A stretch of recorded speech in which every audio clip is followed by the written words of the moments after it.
On the one hand, he seemed to have it all: power, prestige, great wealth, fame. But on the other hand, he was a tortured soul, because you see, it was all slipping away, and he didn't know what to do. It haunted him as he lay in bed trying to fall asleep. You know that feeling where you got something that's that great gray cloud, and then you finally fall asleep and you turn over and wake up and there it is again. During those slow moments of the day, you've forgotten it for a while, you're moving on, and then things slow down and suddenly it pops back into your head. He had a friend who told him, hey man, if you have a problem that money can fix, you ain't got a problem. But he had a problem. All of his connections, all of his fame, all of his power, all of his money couldn't fix it. He had the ultimate God-sized problem. And to make matters all the worse, he didn't even know God. And we pick up his story in the Old Testament in a book called 2 Kings in the 5th chapter. I hope you treat your Bible as a life textbook, not just reading the verses that we're going to put up on the screen, but marking it up either digitally or in the paper Bible. And if you haven't already got it, I encourage you to pull up this text here. If you're brand new at following Jesus and the Bible and all that, as I'm sure many of you are, just use that table of contents. God put it in there for a purpose. And find 2 Kings chapter 5. And we're going to take a look at this guy's story. It's a story about a dirty river, a reluctant obedience, and an amazing miracle. And it starts out with this guy's dilemma. We pick it up in verse 1. Nahum, commander of the army of the king of Syria, was a great man with his master, the king, and in high favor, because by him the Lord had given victory to Syria. He was a mighty man of valor, but he had leprosy. So what we've got here is a Syrian general, and if you had the privilege of growing up in a Christian home like I did in Sunday school classes and all that, you maybe know the story of Nahum. And it was always the story of Nahum. And really, to those who read it in the original text, it wasn't the story of Nahum. It was the story of a Syrian general. You see, Syria was one of the arch enemies of Israel. They were next door, so there were always these border skirmishes, and one would take over land and the other would take over land. And he wasn't just a hated Syrian, he was the commander of the Syrian army. If you treat that Bible as a life textbook, underline that phrase. Not circle the name Nahum, circle the phrase, a commander of the army of the king of Syria. And then also circle, highlight, and underline this. The Lord had given him victory. The Lord was the one who had given him victory. Now we read in verse 2, another key character. Now the Syrians on one of their raids had carried off a little girl from the land of Israel, and she worked in the service of Nahum's wife. Now let's just stop right there for a second. This gal has been kidnapped, and she's not only been kidnapped by Nahum's army, she's been brought into his household to be a servant of his wife. Now notice what she does. In verse 3, she said to her mistress, I hope this dude dies really soon.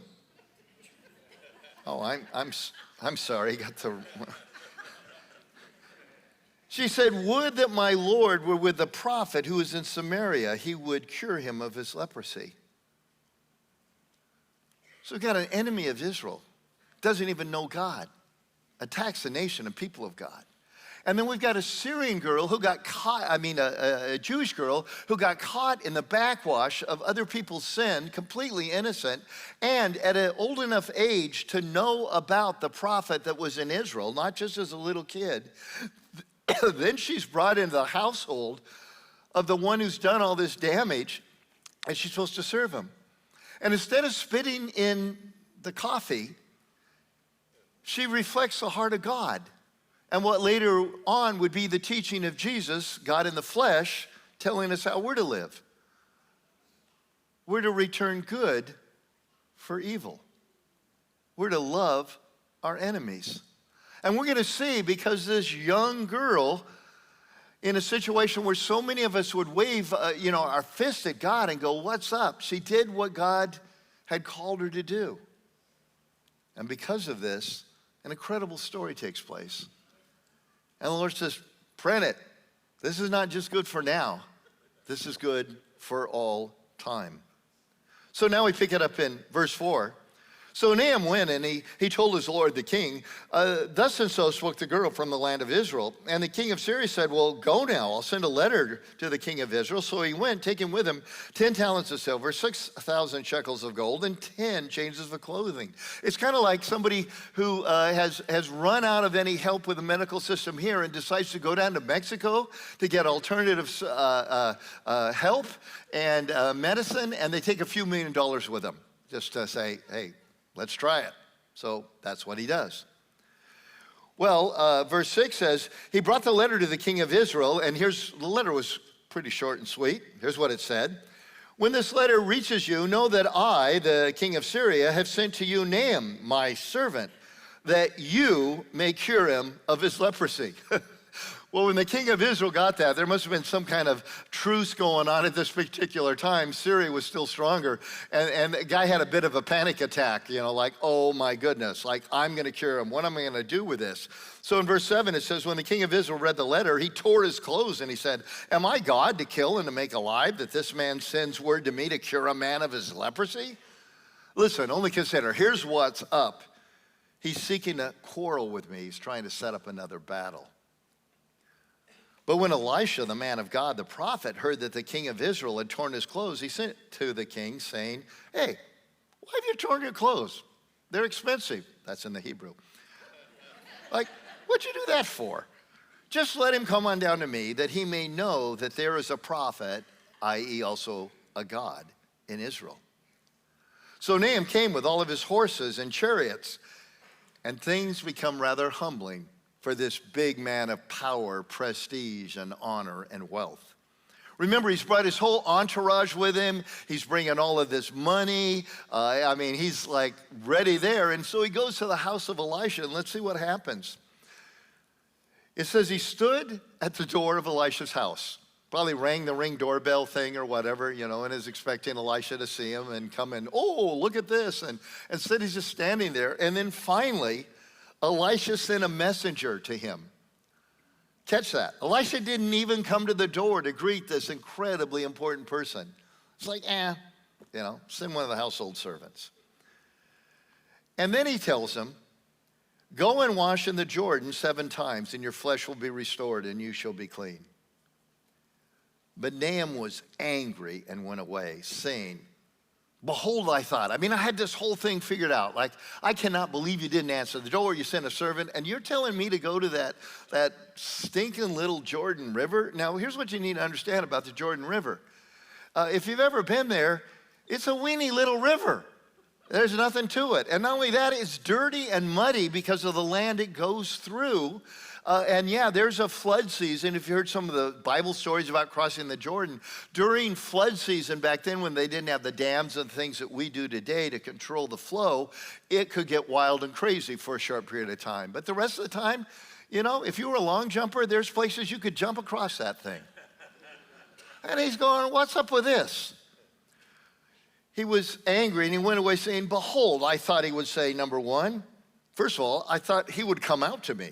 Number 2, that he would stand and call on the name of the Lord his God. And number 3, he would wave his hand and place over the place, and he would cure the leper. I had it all figured out. Are not Abana and Pharpar, the rivers of Damascus, better than all the waters of Israel?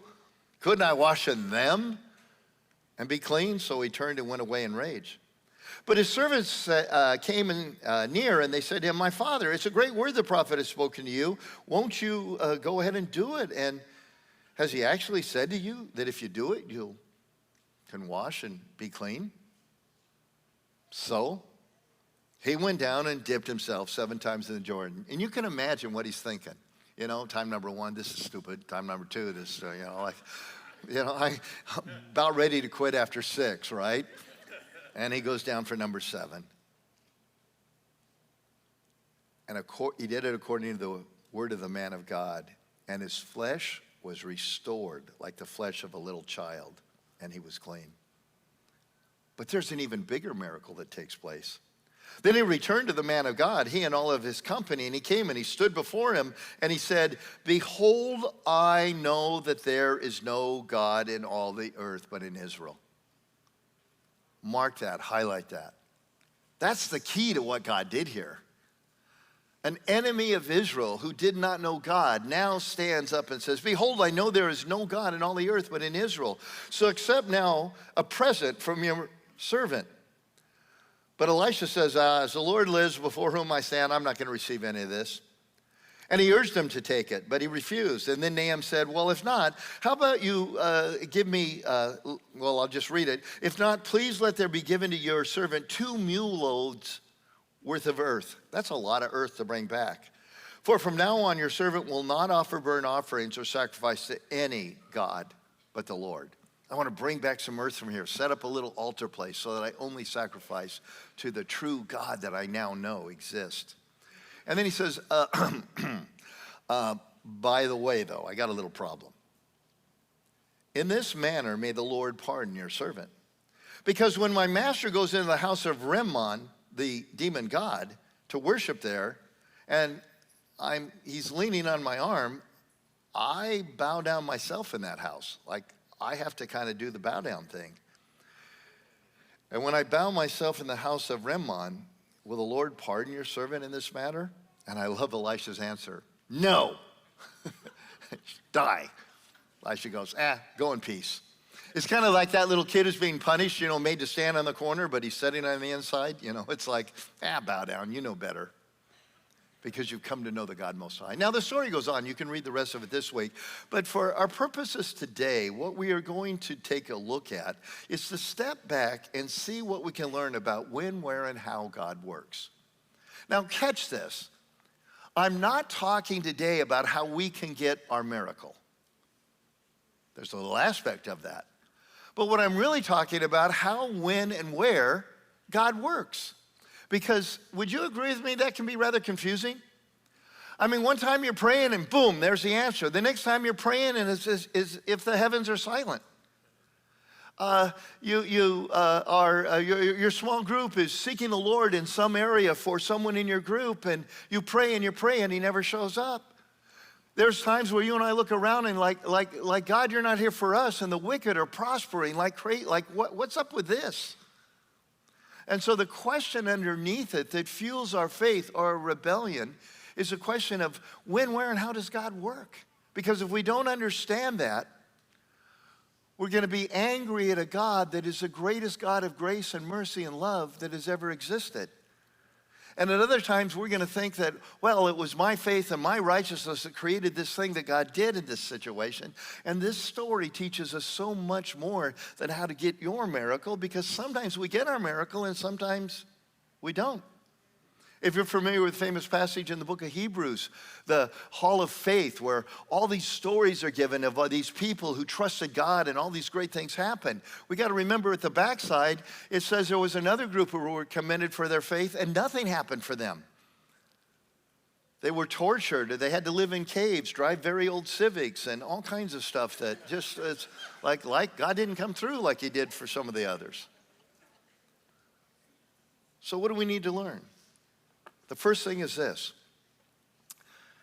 Don't be surprised when God pursues and helps the wrong people. Don't be surprised when God pursues and helps the wrong people. Would you agree with me that we all have a tendency to put people into the good guy box or the bad guy box, right? And we expect God will help the good guy box people, not the bad guy box people. And yet, in this story, that's not what happens. And when you actually start reading through the Bible, what we begin to realize is the people we are quickest to write off are often the people God is quickest to help out. You see, there's this thing called grace and mercy, two stained glass words we use and often don't understand. Grace and mercy are unmerited, because if I get grace I deserve, that's my wages, not something I didn't deserve. And if I deserve mercy, well, then it's not mercy. It's just the right way to respond. And what happens is we will often be on the receiving side of that. And then once we've got it, we don't want anybody else in the boat. Like, I got in on grace and mercy, but no, you've got to jump through all these hoops before you get in. Because, we don't want any more riffraff. I've already wrecked the boat, In Ezekiel chapter 33, verse 11, it says this, the Lord says, I take no pleasure in the death of the wicked. That's the heart of God. And I love this little Syrian girl. That was her heart.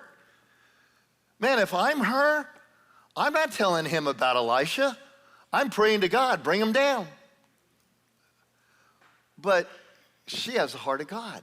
She understands what's going on. You see, when it comes to God's enemies, we can have one of two responses: the devil's response or the Lord's response. Satan is called the accuser. Jesus is called the Savior. And my natural fleshly response, if I'm that little Syrian girl, or the experiences in my life where one has done me wrong, or one is the enemy of the things of God, or whatever it would be, my thing is to pray damnation upon them.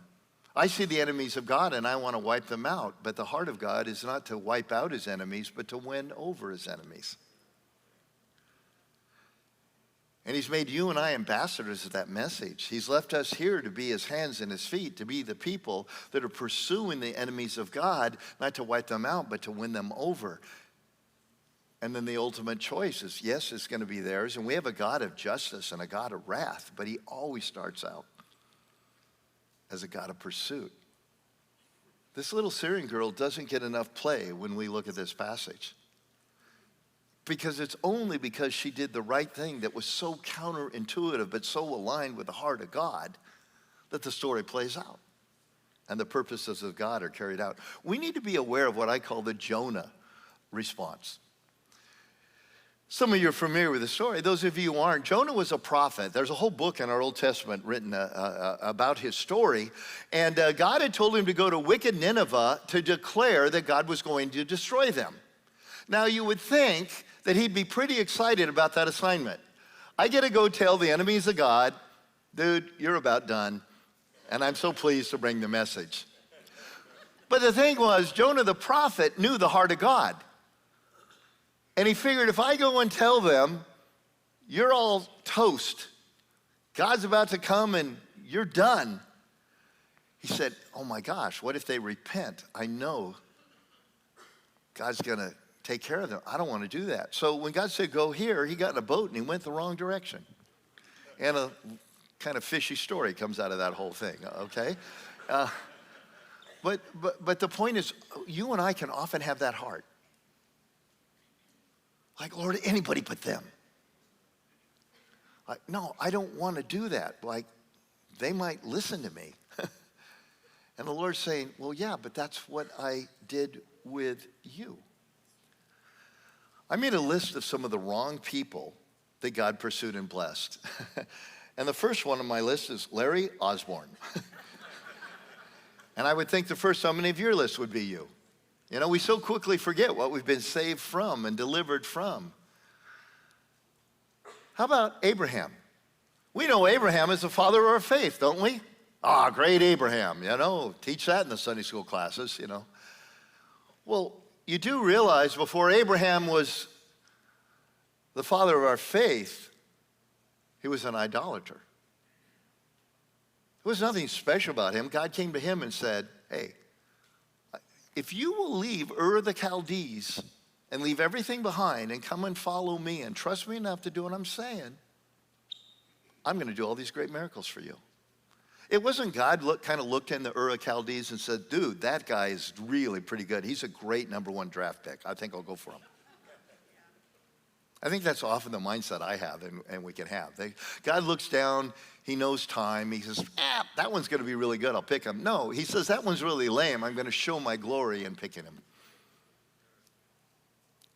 The Ninevites of Jonah Day I mentioned. How about Nebuchadnezzar? Babylon's the most wicked city and state that has ever been in all of history, according to the Bible. The angels cry out, fallen, fallen is Babylon, when Jesus finally returns. Not Nazi Germany, not all kinds of other things.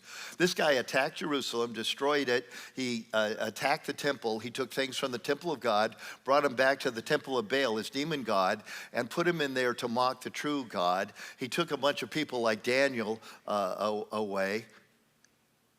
And yet later on, Daniel serves him so well, like the servant girl did, that he kept getting promoted to the highest point, that he can explain the real message of God and real God to Nebuchadnezzar, and he worships the God Most High, the sinners of Jesus' day. Or how about Paul? Now, when we talk about the Apostle Paul, we always call him, help me out, the what? The apostle. Okay, come on, help me out, wake up. The Apostle Paul, the what? Apostle Paul. So we'll be going to passage. Well, the Apostle Paul says in Romans, or the Apostle Paul says in Philippians. I wonder why we never do it this way. Well, this particular passage in Philippians was written by the murderer, blasphemer, and persecutor Paul. Never heard anybody call him that. But that's what he was, on his way to throw more Christians in prison, when God showed up and said, you have no idea, dude. You're going to write Bible. Who would have guessed? Here's a sobering passage. Listen to it. Do you not know that the unrighteous will not inherit the kingdom of God? Don't be deceived. And anytime you see in the Bible, do not be deceived in the New Testament, that means most people don't get this.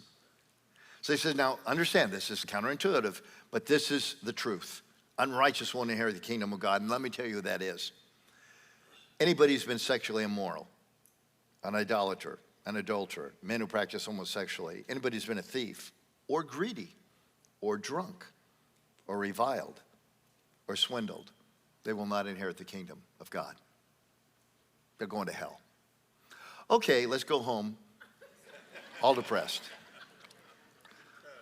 I mean, you read that, if you're honest, that ain't about them, that's about us, right? But here's what I love, the next verse. And such were some of you.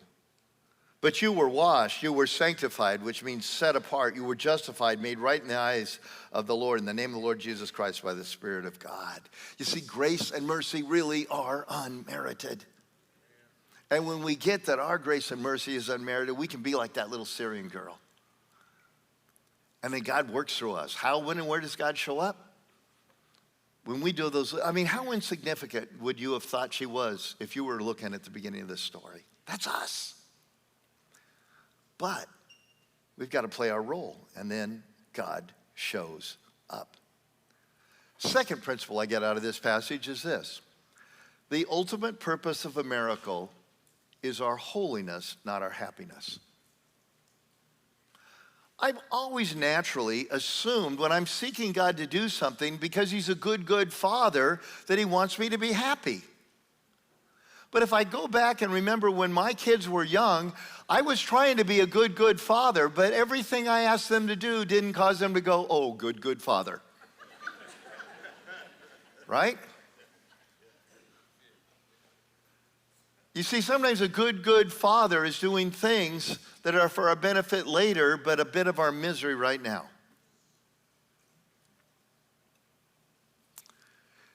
You might want to jot this phrase down and mull on it a little bit, because it's pretty powerful. Because I think we just don't notice it. Jesus' miracles did not follow a changed life. They inspired a changed life. I've always thought the more righteous I get, the more God's going to show up and win every battle for me. Because grace and mercy are really something I've earned. But the truth is, Jesus didn't go into town, preach the hard messages he preached, and then, okay, you all come forward, you're ready to follow me, and then pull them aside to a separate meeting, and all those who had made the change say, okay, I'll heal you, I'll heal you. No, he healed people. It didn't follow the changed life, it inspired the changed life. And that's exactly what happened in Nahum's life, right? Nahum wasn't like, okay, believe in the God Most High, go to the Jordan River and do this. No, just go and do this stupid thing. And he did it, and he suddenly went, oh my gosh. Now I know, now I believe. Because the most important miracle in our life is not the solution to our current problem or the healing of our current disease. It's the forgiveness of our sins. Our holiness is what matters. All the things that pile upon us now, they don't really matter 100 years from now at all. I think in my mind, the greatest problem that you can have is your doctor just gave you a death sentence. Would you all agree? There's lots of problems, but they said, I'm sorry, we look at this, you've got 2 months to live. That's the biggest problem. Well, the Bible has a few stories, and one of Jesus' stories where that problem was fixed. It's a guy named Lazarus. Maybe you know the story. It's an amazing story. Once again, how God shows up is different than we think. They come to Jesus and say, hey, your friend is dying. Will you come and heal him, basically? And so he says, oh, yeah, I'll come. And then he waits 2 days until he's dead. And then he shows up. They run out to him and say, if you'd been here, he'd been alive. He says, don't worry about it. Open the tomb and let's see what happens. They go, he stinketh. They go, just open the tomb anyway. Humor me. And Lazarus walks out. Would you agree that's the most amazing prayer answer you could ever get for Lazarus, who thought he had to know, for his family? Okay, but guess what? He's not here. He'd be dead. He was brought back to life temporarily. All the things we think are most important are not as important as our holiness. And that's why God, they got so mad at Jesus in a passage because he said that in all of Israel, there were lots of people with leprosy, and the only one who got healed was Naaman. And they got so ticked off. He was teaching that in a synagogue. They got so ticked off, they chased him out of it, and they tried to kill him. But what he was simply saying is, no, holiness is what matters. This is how I got this guy holy.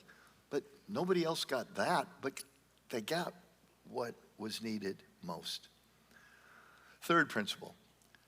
God's help comes on his terms or not at all.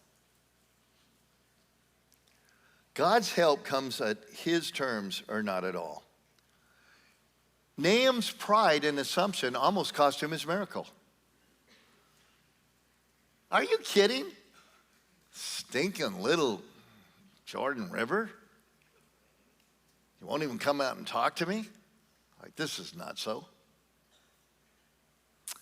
When we think we know how God should work, we often miss out on how God does work. Have you ever done that? I sure have. I got it all figured out how God's supposed to work.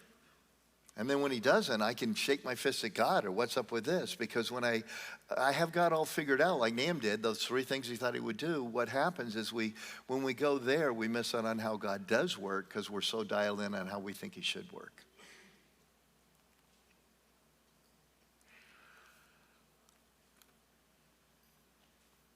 God is never found on the path of disobedience. Be it high-handed disobedience or partial obedience. Yeah, well, just a couple things, Lord. God doesn't show up in the path of disobedience. He might show up in the path of ignorance and not knowing, like in Naaman's case. But my high-handed, well, I know, but I'm better. No. If Naaman had not done what the prophet had said, guess what? Naaman doesn't have the healing that he is seeking. But here's the next one. When it comes to walking in faith and playing our part, we seldom need more faith. We usually just need more obedience. All my life, I was told I need more faith. And so I try to screw it up, I just, okay, I believe, I can picture, we're in a drought, so like I'll go buy an umbrella and that'll impress God. Or just like, every little bit of doubt or thing, get it out. God can't work if I don't just get more confidence and get rid of all sense of doubt. Would you agree with me? That's how we think of faith. And the problem is the English language is morphed so that faith means something that the biblical word faith does in the context of the Bible. Because in the English language, it means positive thinking. So your kid's Little League team is down 6 runs in the last inning, you tell them you got to have faith. Like, they still lose by 6 runs. right? I can't change reality. And I always had this idea that I can't have doubt. Here's what I want to help you understand. The biblical concept of faith can be filled with doubt, as I'm going to show you in just a moment. Because what matters is that not more faith and confidence, just more obedience. Because here's why. Here's the biblical definition of faith. You might want to jot it down. Faith is trusting God enough to do what he says. Whether I think it's silly, whether I think it won't work, whatever it is, whether I'm filled with doubt, none of those things matter. If I trust him enough to do what he says, absolutely confident it won't work, he'll go, I love that faith. Let me give you two powerful examples of this. In Luke chapter 17, there's a famous phrase about a mustard seed of faith being able to move a mountain. So when I would read that passage or hear that out of its context, I would go, okay, I just need to stir up a mustard seed more of faith. But actually, a mustard seed was the smallest thing they knew. It was their word picture, their metaphor for tiniest of tiny. You know, like an electron or smaller than that, or we nano this or that today. That would be, back then, a mustard seed. They couldn't think of anything smaller. So in the context of that passage, Jesus has been telling his followers, you need to forgive and more. Just keep on, keep on. And he gives a number that they just can't imagine. And so one of them cries out, give us more faith, then we could do it. And Jesus' answer is, it only takes a mustard seed of faith to move a mountain. You can forgive. Just do it. Quit telling me you'll obey if you got more faith. Just do what I said to do. See, a mustard seed of faith is tiny. He's not telling you have more. He's just telling you act on the tiny bit you got. And then the other powerful story that helps us understand the kind of faith that God shows up in is found in Acts chapter 12, and it's a prayer meeting. And what had happened is the king had killed James, beheaded him. And he got a lot of approval for doing that, so he decided, well, I'll kill Peter tomorrow. So Peter is in prison, and he's supposed to be beheaded tomorrow. So they have an all-night prayer meeting, and they're praying that the Lord would deliver Peter. And lo and behold, he does. And he goes to the house where the prayer meeting is at, and he knocks on the door, and a little servant girl named Rhoda opens the door and looks and goes, ah! And she's so freaked out by his presence, she runs in and tells the prayer meeting, stop, stop. Peter's here. And being people with no doubt and great faith, they all started high-fiving one another and saying, I knew God would do this. Nope. When you actually read the story, you know what they said? It can't be. And then she says, no, it is Peter. And they said, well, it must be his ghost. I guess he didn't answer our prayer. Like, I can have that kind of faith. I don't know about you, but I'm in. They were filled with doubt, so much so that when God answered, they said, oh, guess it didn't happen. But they obeyed anyway. When, where, and how does God show up? In our obedience. We think we're insignificant, it doesn't matter, you're just a servant girl that was kidnapped, servant in a household. No, that act of the little thing of loving your enemies good for evil made a Bible. A group of people who prayed, absolutely certain that God could not answer the prayer, got their prayer answered. That's when, how, and where God shows up. You know, I'm a geographical moron, and my wife kind of knows the area. So if there isn't, in San Diego where I live, you know, mountains and ocean, I have no clue where I am, okay? And especially when Nancy, my wife, is with me. It's like, we're with friends or whatever, why should I waste any brain cells figuring out where I am when she knows? And so, you know, I mean, I'm known for getting in the left-hand turn lane, and she'll go, well, like, why are you doing that? I don't know, the car in front of me did. You know, I'm just like oblivious. So as you can imagine, when I travel and I actually get places and come home, she's shocked. Mildly disappointed as well, but shocked. And what I've learned, though, is there's these things called GPS, right? They're on our phones and whatever. And here's how I get home. Here's how I got here today. I listen to the little lady in the box. And even when I'm sure she has no clue what she's doing, I do what she says. And there have been a few times, I remember once going to the airport where it was absolutely, there was no way she was right. So I trusted my own understanding. And I came that close to missing the flight. She's always right. Now, early Apple, half the time she was right, but she's always right. And here's what I've learned. I get where I want to go if I listen to her, even when it makes no sense. And that's a word picture of listening to the prophet, of listening to the word. When, where, and how does God show up? That's how. Father, would you take the things that we've looked at and would you speak to each of us individually, not about someone else, but about ourselves. An area where maybe today you're encouraging us to just keep on as we're keeping on, or you're correcting us as something we need to do, or in an attitude we need to change towards someone else. But Lord, would you encourage all of us through the power of your Spirit and the power of your word to be men and women who are willing to dunk our bodies 7 times in a dirty, stinking little river. Do whatever you say so we can get wherever you're taking us to your glory and fame.